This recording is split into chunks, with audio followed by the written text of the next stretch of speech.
यत्तु कामेप्सुना कर्म साहंकारेण वा पुनः क्रियते बहुलायासं तन्द्राजस्समुदारितम्। बंधुगण मने करंतु आपण करुथिबा कर्म शास्त्र अनुजाई अटे एवं निर्धारित मध्य अटे, किंतु आपणक मनरे अहंकार अछि एवं कर्म फल प्राप्त करिबा पई आपणक मनरे कामना एवं लालसा मध्य अछि। अतएव एई परि कर्म को राजसिक कर्म कहा जाय। सात्विक कर्म परि शास्त्र अनुजाई कर्म कला परे भी मनुष्यर अहंकार एवं कर्मर उत्पन्न भोग और विलास कर्म को राजसिक कराई देइथाय।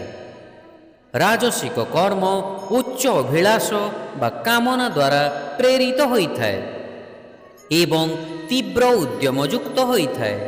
कठिन परिश्रम जोगु एहा अत्यधिक शारीरिक एवं मानसिक क्लांति उत्पन्न करे। व्यवसाय जगत राजसिक कर्मर एक उदाहरण अटे। यार कारण सेमानकर कर्म साधारणतः अहंकार एवं क्षमता, सम्मान एवं धनर अस्वाभाविक अभिलाष द्वारा प्रेरित होइथाय। शिक्षा जो कर्म स्वार्थयुक्त कामना द्वारा प्रेरित अहंकार युक्त होई करा जाय एवं मानसिक चापपूर्ण होइथाय ताहा राजसिक गुणयुक्त कर्म अटे।